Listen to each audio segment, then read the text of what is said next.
요한복음 3장 1절부터 8절까지만 1절부터 8절까지 제가 한 절, 여러분이 한 절, 한 절씩, 아니 그냥 같이 한 목소리로 같이 읽읍시다. 짧으니까 같이 읽습니다. 그런데 바리새인 중에 니고데모라 하는 사람이 있으니 유대인의 지도자라. 그가 밤에 예수께 와서 이르되 랍비여, 우리가 당신은 하나님께로부터 오신 선생인 줄 아나이다. 하나님이 함께 하시지 아니하시면 당신이 행하시는 이 표적을 아무도 할 수 없음이니이다. 예수께서 대답하여 이르시되 진실로 진실로 내게 이르노니 사람이 거듭나지 아니하면 하나님의 나라를 볼 수 없느니라. 니고데모가 이르되 사람이 늙으면 어떻게 날 수 있사옵나이까? 두 번째 모태에 들어갔다가 날 수 있사옵나이까? 예수께서 대답하시되 진실로 내게 이르노니 사람이 물과 성령으로 나지 아니하면 하나님의 나라에 들어갈 수 없느니라. 육으로 난 것은 육이요 영으로 난 것은 영이니 내가 네게 거듭 나야 하겠다 하는 말을 놀랍게 여기지 말라. 바람이 임의로 불매 네가 그 소리는 들어도 어디서 와서 어디로 가는지 알지 못하나니 성령으로 난 사람도 다 그러하니라. 아멘.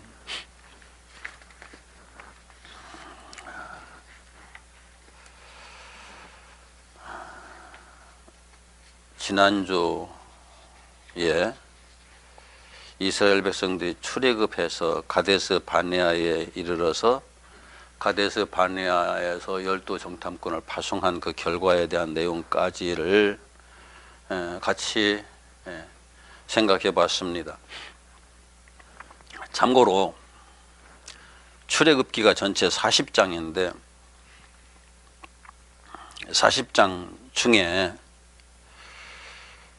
출애굽에 관한 내용은 19장이에요. 그리고 나머지는 21장이죠. 율법을 주시고 성막을 짓는 내용으로 기록되어 있어요. 그래서 출애굽기라고만 얘기하기는 좀 이게 뭐라 그럴까요? 의미가 이렇게 축소되는 느낌을 가지고 있어요. 물론 애굽에서 나와서 가나안 땅에 들어가기까지 전 과정이 출애굽기이긴 해요. 그러나 이 출애굽기를 읽으면서 애굽에서 이스라엘 백성들이 나왔구나, 바로 그렇게만 생각이 머물러 버리고 출애굽기에 기록된 나머지 사건들은 별로 중요하지 않은 것처럼 이렇게 치우쳐버리는 경향들이 출애굽기를 읽어가면서 있어가지고 이 일은 좀 우리가 성경을 읽어가면서 출애굽기를 보면서 이건 출애굽에 대한 내용과 하나님의 율법을 주시고 성막을 지으라고 하신 내용이 여기에 같이 포함되어 있다는 것을 함께 이해하는 게 필요한 거예요. 자, 이스라엘 백성들을 애굽에서 이끌어내셔서 곧바로 가나안 땅으로 데려가지 않으시고 시내산에 데리고 오셔서 율법을 주시고 성막을 지으라고 하셨는데 그 이유는 앞으로 이스라엘 백성들이 율법에 따라서 성막에서 제사하는 많은 시간들이 지나야 하기 때문에 그 제사를 위해서, 제사하는 삶을 위해서 하나님께서 시내산에 데리고 오셔서 그렇게 이스라엘 백성들에게 하신 것이고, 출애굽해서 3개월 만에 시내산에 왔고 시내산에서 그 성막을 다 지어서 완성하기까지 2년이 걸렸거든요.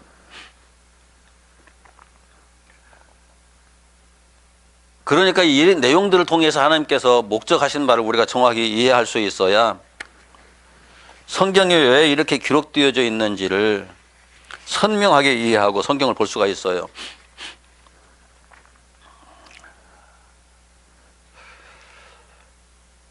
이스라엘 백성들이 제사를 해야 되는 이유는 앞으로 40년 동안 이 제사를 통해서 거듭나야 하기 때문이거든요. 제사가 아니면은 거듭나는 길이 없어요. 그래서 제사를 통해서 거듭나게 하기 위해서 율법을 주시고 성막을 주시고 성막에서 제사하라고 말씀하신 거예요. 그러므로 이스라엘의 출애굽도 중요하지만 출애굽한 최우선의 목적은 거듭나는 거였어요. 예수님께서 오늘 같이 읽은 요한복음 3장에서도 사람이 거듭나지 않으면 아무도 하나님 나라에 들어갈 수 없다고 주님께서 잘라 말씀하시거든요. 내가 예수님을 만났으니까 나는 천국 들어가는 거야. 그게 아닌 거예요. 내가 하나님의 백성이 되었으니까 천국 들어가는 거야. 그게 아니에요. 내가 예수를 믿었으니까, 하나님을 믿었으니까 천국에 들어간다. 그게 아니고 거듭나야만 들어가는 거죠. 그래서 이스라엘 백성들을 출애굽시킬 때 하나님께서 모세를 통해서 바로에게 하신 말씀이 이 민족이 광야에 가서 아바드 하기 위해서, 하나님께서 명하신 그 일을 하기 위해서 나가야 한다고, 애굽에서 나가야 한다고 말했거든요. 아바드라는 말은 하나님의 일이란 말이에요. 여기 이제 성경에 번역하기에는 예배한다, 하나님을 섬긴다, 그렇게 그 번역이 되어 있는데 본래의 의미는 하나님의 일을 한다는 거예요.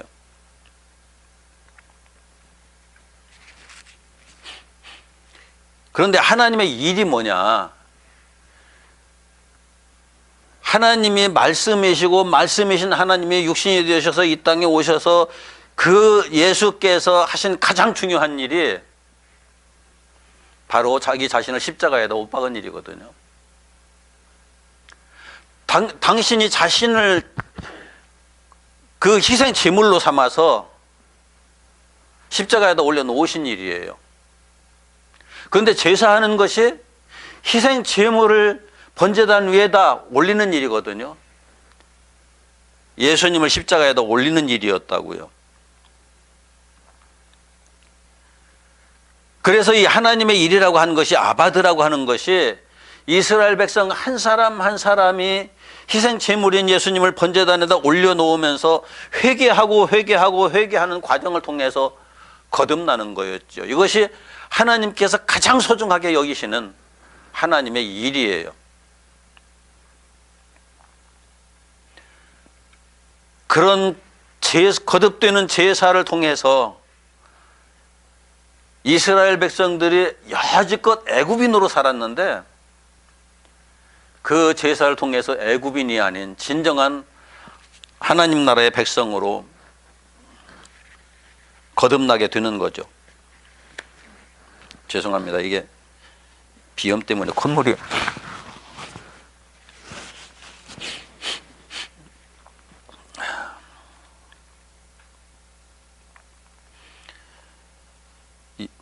이스라엘 백성들의 광야 40년 생활은 알고 보면은 제사하는 생활이었고, 제사하는 생활은 민족적으로 거듭나는 생활이었어요. 거듭난다는 것은 그리스도와 함께 죽고 그리스도와 함께 왕 같은 제사장으로 부활하는 것이었거든요. 이것이 바로 희생 제사, 그 전에 말씀드렸죠. 그 히브리어로 제바드, 도륙하는 것이다. 예수님을 죽이고 나를 죽이는 것이 제사다. 이것이 바로 바울이 내가 그리스도와 함께 십자가에 못 박혔나니 라고 말한 내용이에요. 바울이 내가 그리스도와 함께 십자가에 못 박혔나니 라고 기록해 놓았으니까 사람들이 그것을 읽으면서 바울이 이렇게 고백을 했으니까 나도 예수와 함께 십자가에 못 박혀 죽었겠구나 라고 생각하는데 아니에요. 나는 죽지 않았는데 바울이 그렇게 했으니까 믿는다, 그러니까 나도 죽었을 거야. 이것은 우리의 착각이죠. 하나님께서 레위기를 통해서 어떤 사람이 제사를 어떻게 해야 하는가 하는 것을 상세히 성경에 기록해 놓으셨거든요. 레위기에. 큰일 났네.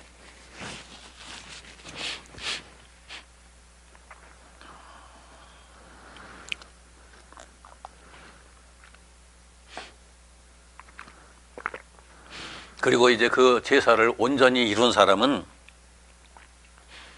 레위기에 다 기록되어 있어요. 온전히 제사를 이룬 사람은 어떻게 살아가는 사람이 되는가까지 기록되어 있어요. 율법에서는 어떻게 세상을 살아가는 사람이 되는가처럼 보이지 않고 이렇게 살아라 하는 것처럼 기록되어 있는데, 제사를 통해서 온전히 거듭나지 못한 사람은 이렇게 살아라 하는 대로 살아지지를 않아요. 그런데 제사를 통해서 거듭난 사람은 하나님께서 이렇게 살아라 하는 대로 살아지거든요. 이게 거듭난 사람과 거듭나지 못한 사람의 결과예요.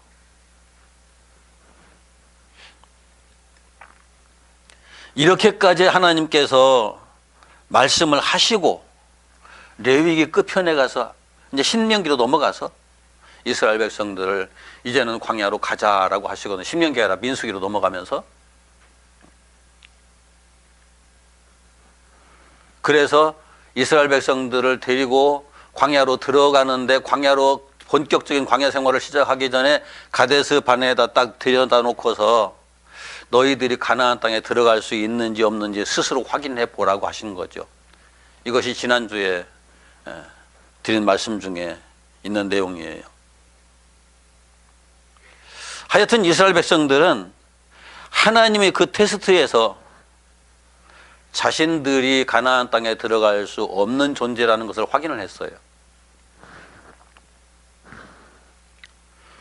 그래서 이후 40년 동안 광야를 지나면서 성막 중심의 제사 생활을 시작하죠.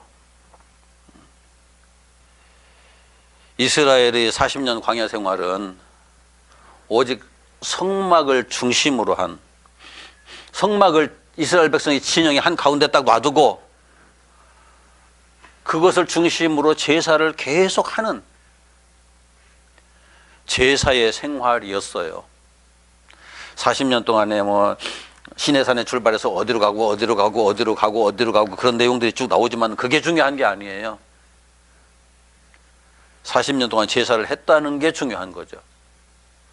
40년 동안 예수를 죽이고 자기를 죽이고 거듭 그 과정을 진행해 가면서 그 본질 속으로 들어가서 거기에서 생명이 거듭나는 역사가 진행이 됐던 거죠.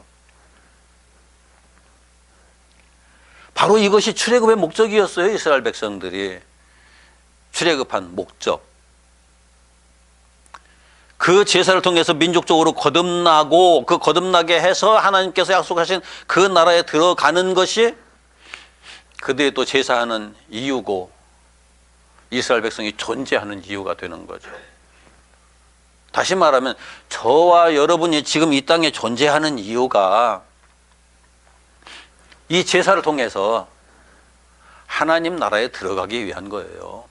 다른 데 있지 않아요. 이 세상에서 잘 먹고 잘 사는 데 있지 않아요. 이 세상에서 평안하게 사는 데 있지 않아요. 그래서 제사는 하나님께 예물을 드리는 행위가 아니에요. 많은 사람들이 착각하고 있어요. 하나님 앞에 나 자신을 뭐 드리고 뭘 드리고 11조를 드리고 감사헌금을 드리고 헌신을 드리고 등등 이렇게 영광을 돌리고 등등 그렇게 하는 것이 우리의 예배 행위라고 생각하는데, 우리의 기본적인 예배는 그리스도와 함께 나 자신을 십자가에다 못 박는 거예요. 이것이 회개예요. 한국교회 초창기 때에는, 아니 80년대까지 언제든지 강단에서 회개가 외쳐졌어요. 왜? 그것이 예배의 시작이자 핵심이거든요. 그런데 어느 순간부터 이 회개가 예배에서 싹 사라져 버렸어요. 그리고 복받아라 복받아라 다 바뀌어버렸어요. 예배에서 너무 벗어난 거죠. 이건 예배가 아니에요. 잘 살아라 잘 살아라 예배가 아니에요. 그건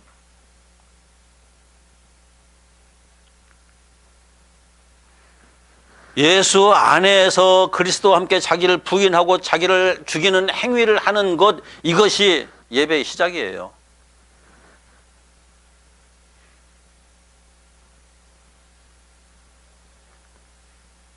이러한 과정은 새로운 피조물로 거듭나기 위해서 철저하게 진행되어야 하는데,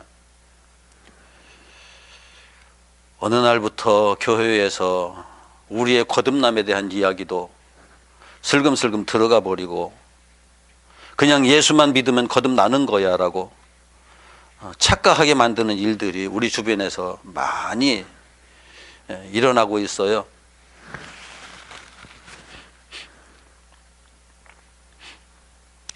철저한 회개를 통해서만이 거듭남의 역사는 이루어집니다. 그런데 거듭남이라는 게 뭐냐 하는 것에 대해서 니고데모는 이해를 하지 못했죠.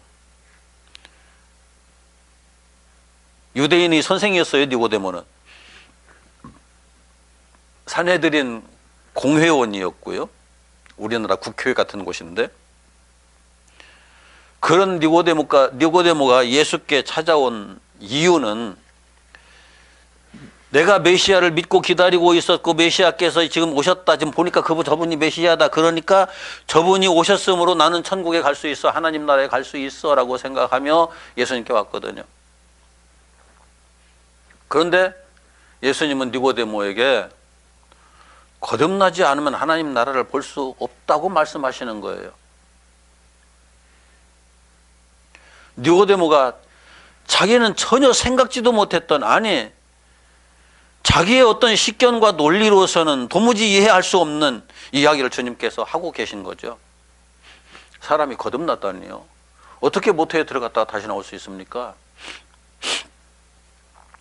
이제 그때 예수께서 하신 말씀이, 육으로 난 것은 육이다, 영으로 난 것은 영이다. 내가 말하는 것은 영으로 나는, 영으로 다시 태어나는 사건을 말하고 있는 거야 라고 설명을 하시죠. 어떻게 그런 일이 있을 수 있나요? 물과 성령으로 되는 것인데 바람이 스쳐 지나가듯이 내게 이루어지는 일이다, 그렇게 말씀을 하시죠.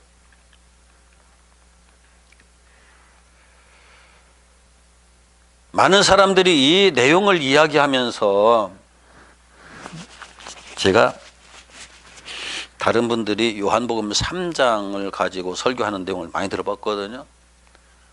그런데 요한복음 3장을 가지고 설교를 하면서 거듭남에 대한 이야기를 하는데 그냥 물과 성령 얘기밖에는 안 해요. 왜 그럴까?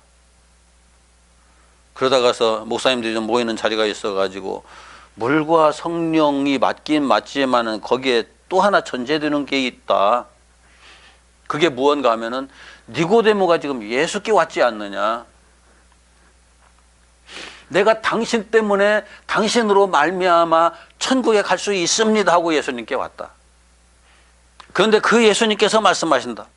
내가 나를 찾아온 건 맞는데 그것만으로 되는 게 아니고 나와 더불어서 물과 성령의 역사가 함께 이루어져야 된다, 이렇게 말씀하신 거다. 그래서 정확하게 요한복음 3장의 거듭남의 이야기를 말하려고 하면은 예수와 물과 성령을 이야기해야 된다.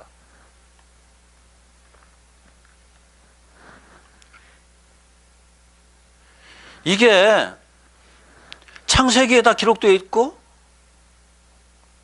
천지창조의 과정에, 이스라엘의 출애굽 과정에 이미 다 기록되어 있는 내용이에요. 천지창조의 과정에 하나님께서 태초에 천지를 창조하셨는데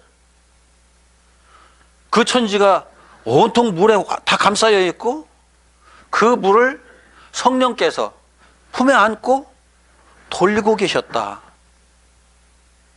거기에 하나님께서 빛이 있으라 하심에 빛이 있었다. 여기에 물과 성령, 빛이신 예수 그리스도가 나오거든요. 요한복음에서 바로 그 빛을 예수님이라고 소개하고 있어요.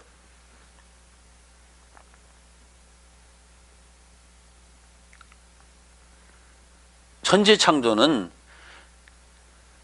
창조주 하나님의 역사임과 동시에 물과 성령과 빛이신 예수 그리스도의 역사예요.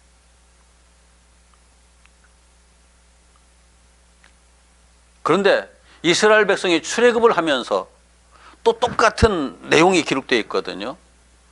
예수 그리스도의 표상인 유월절 어린 양을 이스라엘 백성들이 유월절 밤에 잡아서 먹죠.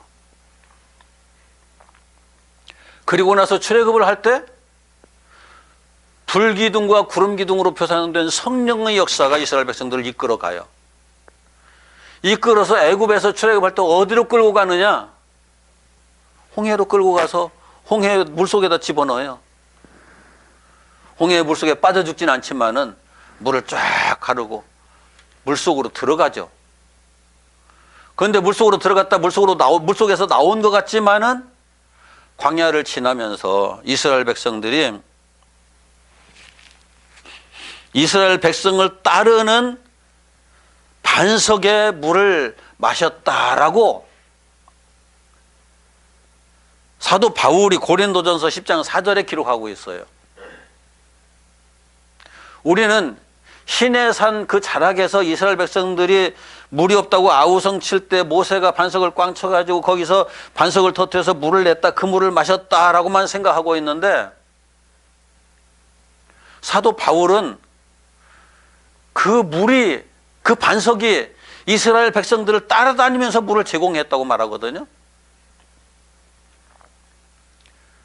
이스라엘 백성들이 40년 광야의 역사가 물의 역사라는 거죠. 그리고 요단강을 건너면서 그 물의 역사가 끝나요. 요한복음은 1장에서부터 계속해서 사건마다 물이 동원됩니다. 왜 그런가 하면은 하나님의 구원의 역사에 물이라는 개념이 굉장히 중요하거든요.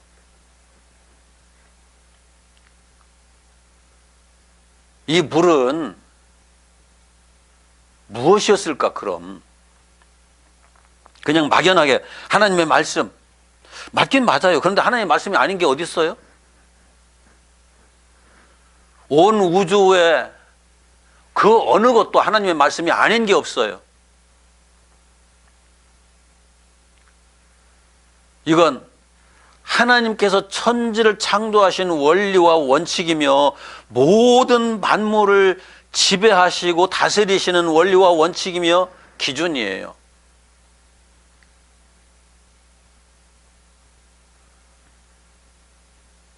우리가 이것들을 물리적인 차원에서 보면은 물리적인 법칙으로 설명을 하기도 하고 어떤 이론으로 설명을 하기도 하지만 하나님의 법을 성령이 감싸서 돌리고 계셨다. 이것이 창세기에서 기록된 내용이고, 성령은 하나님의 말씀을 따라서 이 역사를 섭리하고 계신다. 그런 의미인 거죠.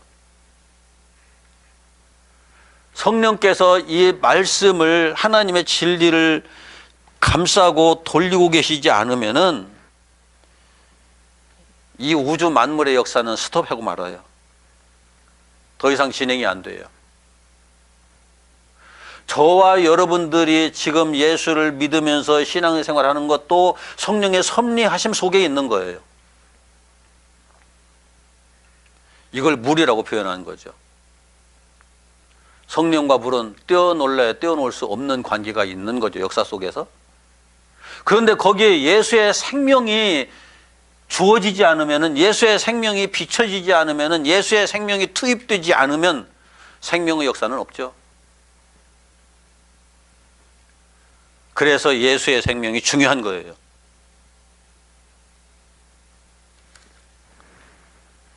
유월절 어린 양의 역사로부터 시작해서 이스라엘 백성들의 출애굽해서 가나안 땅에 들어가기까지의 역사가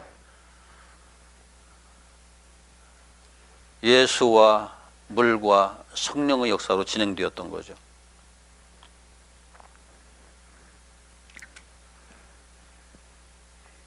그래서 성막 제사는 단순히 무슨 격식을 따라서 의례를 행하는 그런 게 아니에요.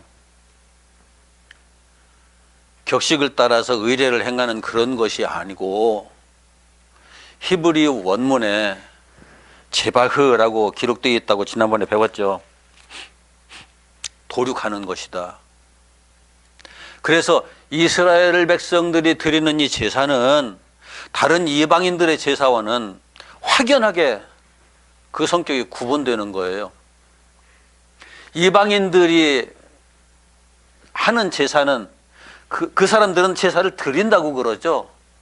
그 사람들이 드린다는 표현은 맞아요. 이방인들이 제사를 드리는 것은 나의 무엇인가를 하나님께 드리는 거예요. 아니, 신에게 주는 거예요. 내가 소유하고 있는 어떤 것들, 내가 가장 귀하고 소중하게 여기는 어떤 것들을 예물로서 내가 섬기는 신에게 바치는 것이 이방인들이 제사거든요. 그런데 이 하나님의 백성들의 제사는 내가 무엇을 드리는 것이 아니라 하나님께서 당신을 주시는 거예요, 우리에게. 예수님이 당신을 우리에게 주시는 거예요. 희생의 과정을 통해서 나를 죽여라, 내가. 나를 너와 함께 십자가에다 못 박아라. 그래서 히브리어의 제사가 제바흐, 즉 도륙이라는 거예요.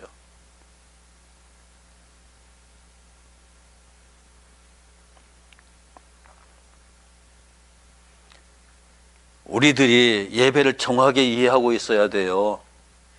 우리들이 드리는 예배가 이방인들의 예배와 다른 이유는 바로 이런 차이 때문이에요. 이방인들의 예배는 신에게 무언가를 좋은 것을 갖다 바쳐 쌓아놓고서 이걸 드린다. 이게 가인의 예배거든요. 그런 개념이지만 우리들의 예배는 그런 예배가 아니에요. 하나님의 희생을 나의 것으로 받아들이고 그 희생을 통해서 나도 함께 희생해 가면서, 나는 희생이 아니죠. 희생은 죽지 않아도 죽어야 되는 것이 희생이지만 당연히 죽어야 할 자가 죽는 것은 희생이 아니죠. 여기 희생은 예수의 희생이에요. 예수가 희생되는 것이 우리의 예배인 거예요. 십자가에.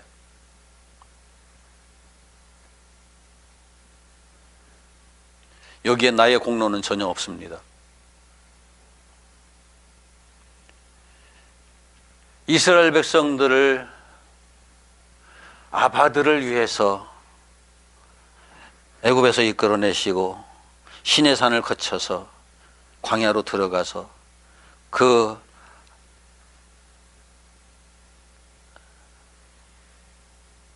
희생의 역사를 진행하게 하시는데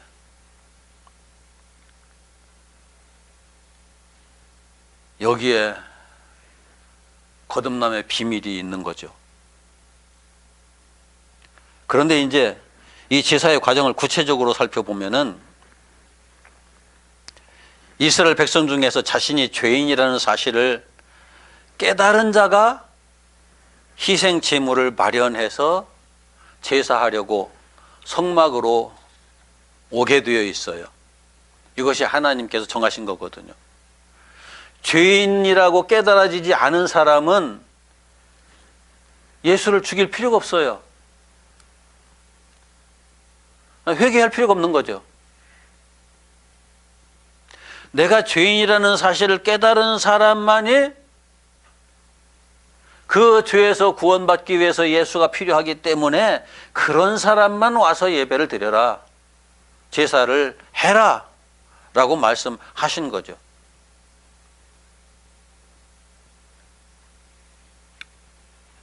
이제 제사를 하기 위해서 성막에 이른 사람이, 제물과 함께 성막에 이른 사람이 가장 먼저 하는 일이 성경에 뭐라고 기록되어 있나요? 성막들에 들어와서 가장 먼저 하는 일은 내가 마련해서 데리고 온 제물이긴 하지만 영적으로 보면 하나님께서 내게 주신 예수거든요. 그 예수의 머리 위에 안수하는 거예요. 아니, 예수님께서 내게 안수를 해 주셔야지 내가 어떻게 예수의 머리에 안수를 합니까? 세례 요한이 그랬거든요. 세례 요한이 예수님께서 요한에게 안수를 받으러 오셨어요. 세례를 받으러 오셨어요. 그러니까 세례 요한이 펄쩍 뛰었어요. 아니, 내가 당신에게 세례를 받아야 맞지. 어떻게 내가 당신에게 세례를 줍니까? 그러니까 예수님께서 하시는 말씀을 이렇게 하는 것이 하나님의 의를 이루는 것이다 라고 말씀하신 거예요. 맞아요. 하나님의 의를 이루기 위해서는 우리가 예수의 머리에 안수를 해야 돼요. 예수의 머리에 무슨 안수를 하느냐? 안수가 또 이상하게 변질돼 가지고 무당이 어서 귀신아 물러가라 하는 안수처럼 이상한 안수들이 참 많이 행해지고 있는데, 여기 안수는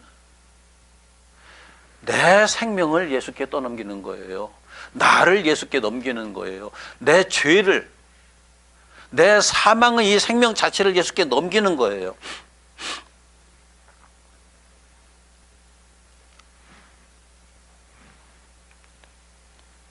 제가 죄와 사망의 생명이라는 표현을 자꾸 쓰는 이유가 우리의 생명의 본질이 그렇기 때문이에요. 죄와 사망의 생명.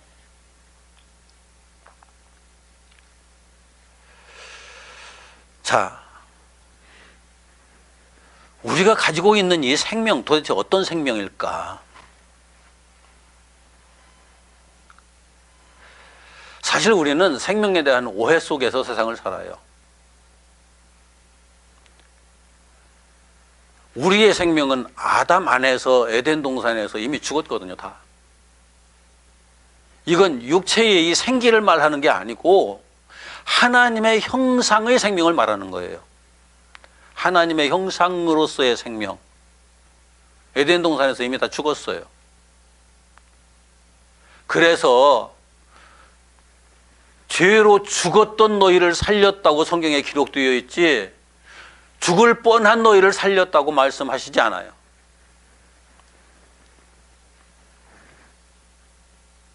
그런데 우리는 하나님의 형상에 죽어 있는데 이 육체의 생기가 지금 작동하고 있으니까 살았다고 착각하는 거죠.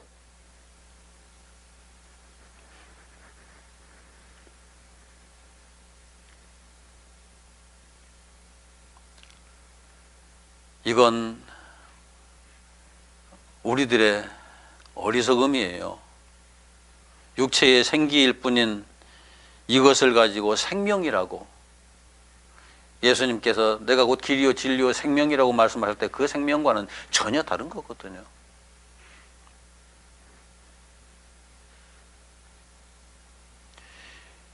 이 육체에 주어진 이 생기는 시간이 다하면 소멸되고 말아요. 없어져요. 영원할 것 같이 자꾸 착각해가면서 우리가 하루하루를 살고 있는데, 아침에 일어날 때 지금 이게 시간이 얼마 안 남았구나 생각하면서 일어나는 사람이 있을까요? 오늘도 아무도 없었을 거예요. 내게 주어진 시간이 얼마 안 남았구나. 저는 요즘 이제 가끔 그 생각을 해요. 내게 주어진 시간이 얼마 안 남았는데, 그런데 내가 스스로 할 게 없어요. 이 생명을 가지고. 주님이 함께 하시지 않으면. 주어진 시간이 지나면은 소멸되고 말 헛된 것일 뿐인데, 우리는 이것이 그렇게 소중하다고 생각하거든요.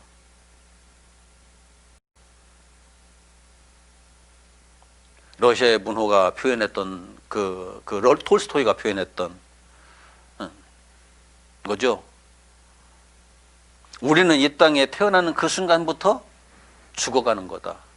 살아가는 것이 아니라 죽어가는 거다. 맞잖아요.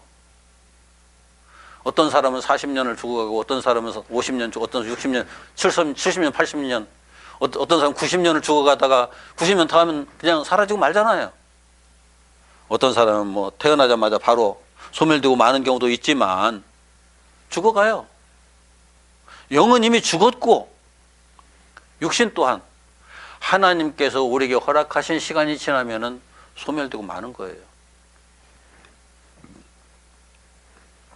이런 아침 이슬과 같은 생명에 내가 사로잡혀서, 다른 말로 바꾸면은 뿌리가 뽑혀진 풀 한 포기가 여름 햇살에 노출돼 버린 상태에 지나지 않거든요. 그런 존재가 그 고갈되어가는 생명을 붙들고서 그것을 어떻게 해보겠다고, 그것을 통해서 어떻게 해보겠다고, 거기다 내게 주어진 모든 시간을 다 쏟아붓고, 내게 주어진 모든 에너지를 다 쏟아붓고, 그러다가 시간이 다 하고 에너지가 다 하면은 인생 끝나는 거죠.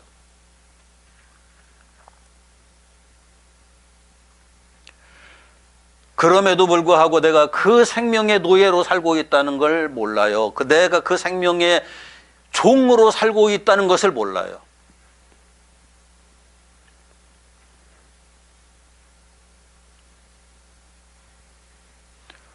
어느 목사님 말씀 맞다나, 인간은 먹고 사는 것이 아니라 먹다 죽는다.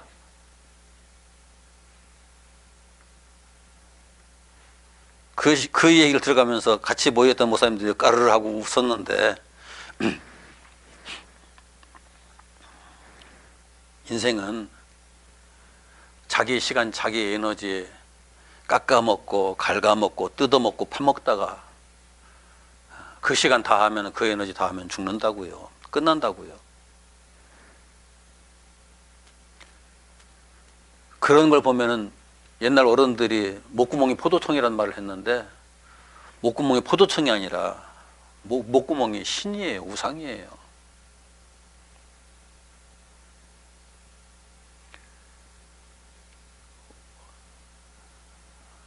나를 내가 스스로 집어삼키는 우상인 거죠. 이렇게 우리는 거짓 생명에 속아서 그 생명을 세상의 그 무엇보다도 비교할 수 없는 가장 소중한 것으로 생각하며 그 우상을 섬기는 생활을 하고 있거든요. 우리가 가장 먼저 해야 될 회개가 이 생명을 예수님께 떠넘기면서 회개하는 거예요. 이 생명은 거짓 생명입니다. 당신의 생명만이 참 나의 생명입니다. 그 고백을 하면서 내 생명을 떠넘기고 희생 제물을 잡으면서 그 피를 내가 받는 것처럼 예수의 생명을 내가 받아야 사는 거죠. 영원한 생명을 내가 받아야 사는 거죠. 그렇다고 해서 육신의 생명 아무것도 아니네. 그래서 그 쇼펜하우어가 말했던 것처럼 이렇게 사나 저렇게 사나 다 결국은 죽음으로 끝나는 것이니까 오래 살려고 아둥바둥 할 필요 없다. 죽을 기회 있으면 일찍 죽어라. 그렇게 말하는 건 아니에요.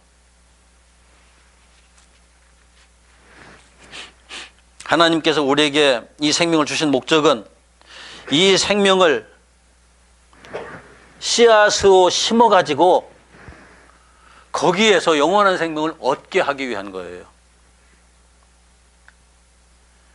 그냥 이 생명이 아무것도 아니다라고 생각하면은 씨앗으로 뿌려서 거기에서 참 생명의 열매를 우리가 얻을 수가 없죠.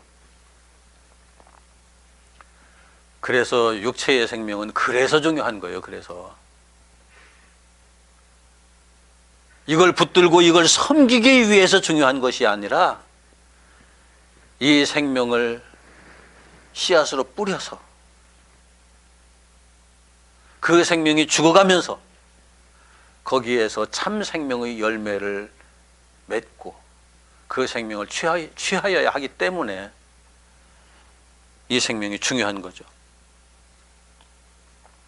그래서 제사 과정에서 내 생명을 제물에게 전가하고 제물의 그 목의 동맥을 끊어서 피를 다 받아서 그 생명을 나의 생명으로 삼는 것이 제사 과정에서 가장 먼저 진행되는 이유예요.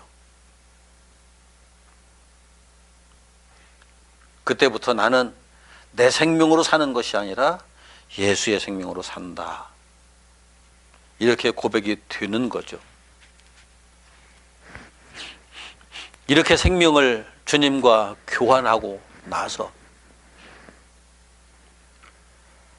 비로소 우리는 잃었던 하나님의 형상을 찾는 그 역사 속으로 들어가는 거예요. 이제 이렇게 재물과 함께 생명을 주고받고 한 후에 그 다음 과정은 가죽을 벗기는 거죠. 재물의 가죽을. 재물의 가죽을 벗긴다는 것은 예수의 의를 내가 취한다는 거거든요. 그런데 재물에게 또 내 생명을 또 넘겨놨기 때문에 내 가죽도 벗기는 거잖아요. 예수 그리스도의 의를 내가 취하고 내 의를, 내가 여지껏 의라고 생각했던 모든 것들을 같이 벗겨내는 거예요.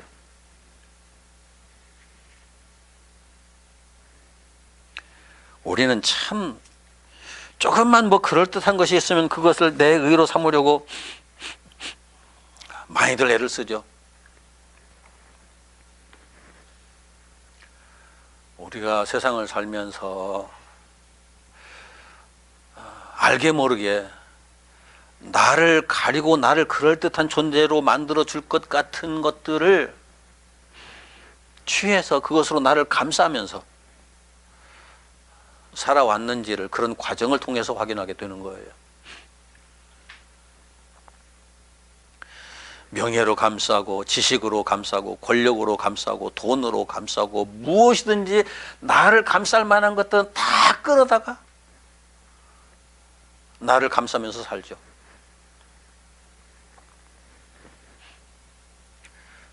나를 그럴듯하게, 최대한 그럴듯하게 보이기 위해서 거짓 생명에 불과한 이 생명에 종속되어 있는 이것을 그럴듯하게 보이려고 우리는 그렇게 몸부림을 치지만 다 부질없는 짓이에요. 가끔 말씀드리지만 어떤 사람 명함을 받아보면은 명함에 빽빽하게 나는 이런 사람입니다 하고 쭉 기록되어 있는데 그걸 보면서 이 자기 부정하려면 참 힘들겠다라는 생각을 하거든요.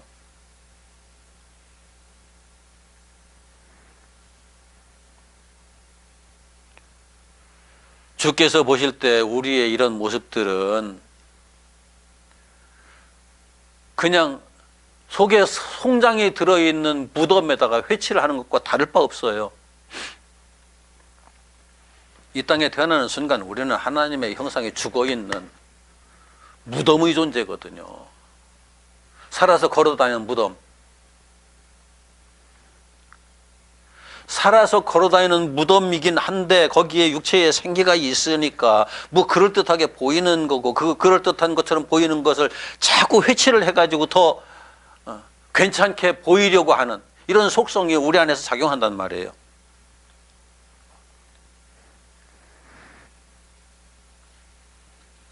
우리는 수없이 거기에다가 덧입혀 왔죠. 명예를 좋아하는 사람은 그 하찮은 명예를, 아니 그 하찮은 명예라도 걸치려고, 권력을 좋아하는 사람들은 또 그 권력을 걸치려고. 제가 노가다 생활을 좀 했거든요. 그런데 거기에서도 십장이라는 게 참 서로 하고 싶어 하는 거더라고. 그것도 권력이라고, 그것도 명예라고.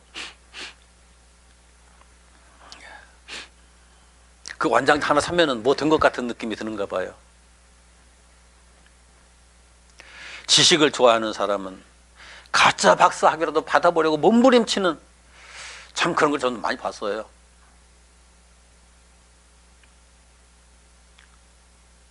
부를 좋아하는 사람은 수단과 방법을 가리지 않고 부를 축적하기 위해서 기꺼이 돈의 노예가 되죠.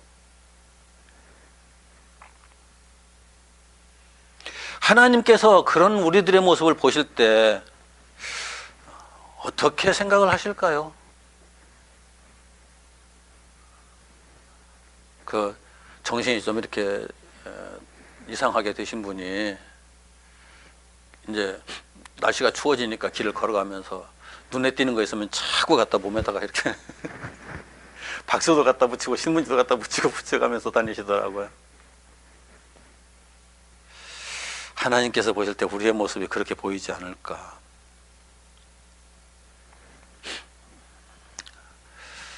얼마 전에 죽은 아우가 양복점하고 수선집을 하고 있었잖아요.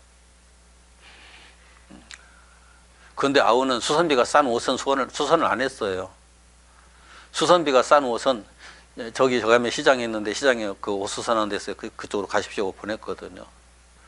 적어도 몇만 원 이상 나오는, 수선비가 나오는 옷만 수선을 했는데, 거기 오늘 가니까 그 막 누덕누덕 키운 그 승려복이 하나 있더라고요.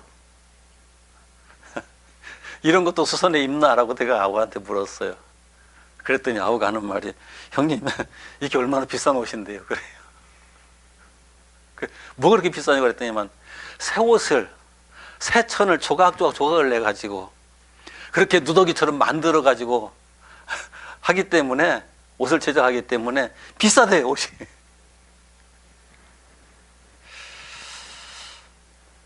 아, 이런 가식도 있구나. 그런데 그 얘기를 들어가면서 참, 나도 여지껏 인생을 그렇게 살지 않았나 하는 생각도 했어요.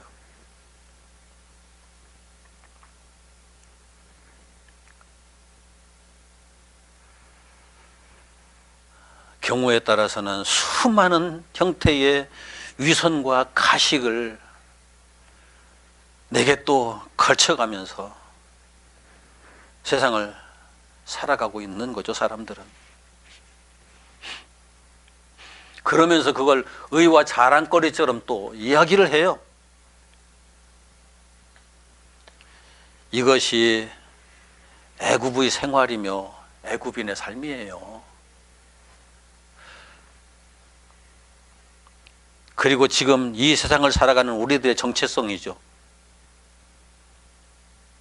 영원한 하나님 나라에는 전혀 상관도 없고 맞지도 않는 것들에 지나지 않지만, 거짓된 생명을 가지고 아무런 가치도 없는 것들을 몸에다 갖다 덕지덕지 붙여가면서 그렇게 살아오는 삶이 출애굽을 했다고 해결이 되느냐? 그렇게 되질 않아요. 하나님의 이름을 부르고 예수의 이름을 부르고 성령을 찾고 기도를 하고 찬송을 하고 한다고 해서 이스라엘 백성들이 능력의 하나님, 기적의 하나님, 구원의 하나님을 믿고 6월절 어린 양을 먹고 홍해를 건너서 출애굽을 했다고 해서 해결이 되었느냐? 그게 아니라는 거죠. 홍해를 건너서 시내산에 이르기까지 어마어마한 체험들을 해요. 그 체험들을 했다고 해서 이스라엘 백성들이 제사를 완성한 사람으로 나타나느냐? 그게 아니에요. 그건 또 다른 문제예요. 우리들의 거듭남은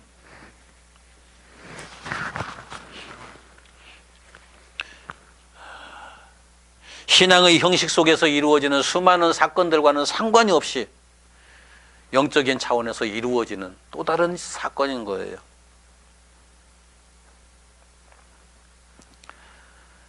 내가 기독교인으로 살고 있기 때문에 나는 하나님 나라에 들어갈 수 있어. 어마어마한 착각이에요. 이제까지 세상이 전부인 것처럼 살아온 거짓 생명이 죽지 않으면 참 생명을 소유할 수 없어요. 세상에서 이것저것 필요하다고 여겼던 것들을 잔뜩 걸쳐놓은 이것을 벗지 않으면 예수의 의를 입을 수가 없어요. 예수의 생명을 내가 취하고 예수의 의를 입으려고 그러면은 내가 속아서 우상으로 섬겼던 이 생명 포기해야 되고, 내가 내 의라고 자랑거리로 삼았던 내가 입었던 모든 것들을 벗어 던져야 돼요. 이런 것들을 십자가에다 못 박지 못하고 움켜쥐고 있다는 것은 내게 아직도 그것이 소중하다는 의미가 되는 것이고, 그것이 소중하게 여겨진다고 그러면은 당연히 예수 그리스도는 뒷전으로 밀리게 돼 있죠. 다만 예수는 내가 소중하게 생각하는 그것을 얻기 위한 방편으로 전락해요. 우리의 신앙이 너무나 많은 사람들에게서 그렇게 전락되어 있어요. 내가 소중한 그 어떤 것을 얻기 위한 도깨비 방망이 같은 예수, 도깨비 방망이 같은 신앙, 그런 종교 생활로 전락되어 있어요.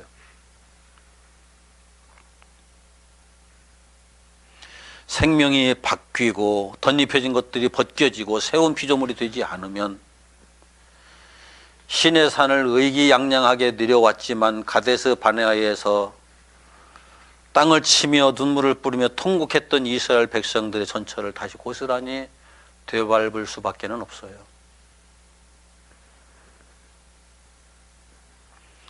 하나님 나라를 바라보며 우리는 죽게 되었다고 울부짖는 이스라엘 백성들 한번 생각해 보세요. 그 이스라엘 백성들에게는 기회가 주어졌지만은 우리가 이 땅의 삶을 다 살고 마지막 날 그 보도 앞에 설 때는 더 이상 기회 없어요.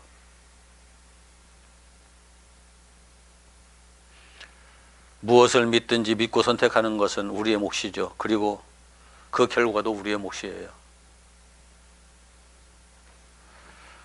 우리는 인생의 광야, 신앙의 광야를 지나는 나그네들입니다. 나그네 그 이상도 이하도 아니에요. 그리고 지금 우리에게 주어진 과제는 온전히 유월절 어린 양과 함께 하나가 되어서 나 자신과 싸우는, 내가 여지껏 섬겼던 것들을 포기하고 그런 것들을 십자가에 못 박기 위해서 싸우는 이 영적 싸움에서 승리하는 겁니다. 저 멀리 있는 사탄과 싸우는 게 아니에요. 나와 또 다른 존재인 사탄과 싸우는 게 아니에요. 내 안에 거짓된 것들과 내가 스스로 속았던 것들과 싸우는 거죠. 이 싸움에서 승리하는 것, 이것이 저와 여러분들이 반드시 이루어내야 할 영적 전투입니다. 다른 선택지는 없습니다. 승리합시다. 승리합시다. 기도합시다.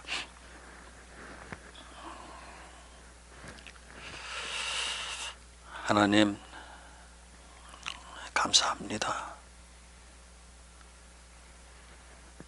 나 자신에 속아서 살고 세상에 속아서 살고 이런저런 어리석음에 스스로 속아서 살았던 삶을 회개합니다. 회개합니다. 주님.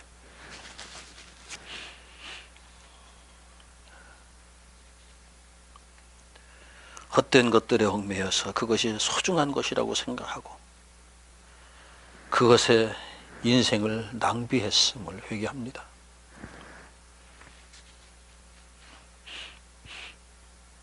때로는 그것이 무엇보다도 소중해서 그것을 하나님처럼 받들어 섬겼음을 회개합니다.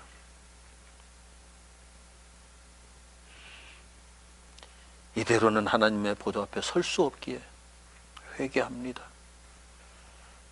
주님, 용서해 주시고 선택해서 불러내셔서 여기에 세우셨사오니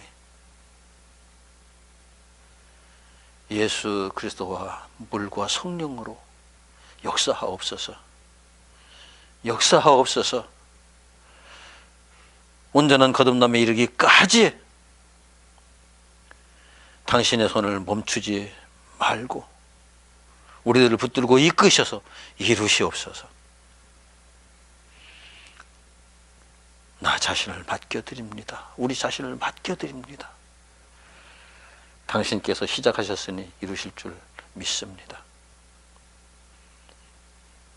주님, 그 역사를 성취하시고 영광을 받으시옵소서.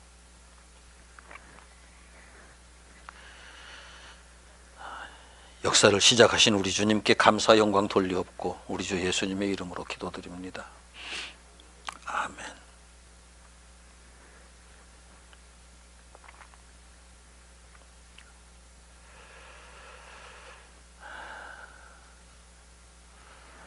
하늘에 가득 찬 영광의 하늘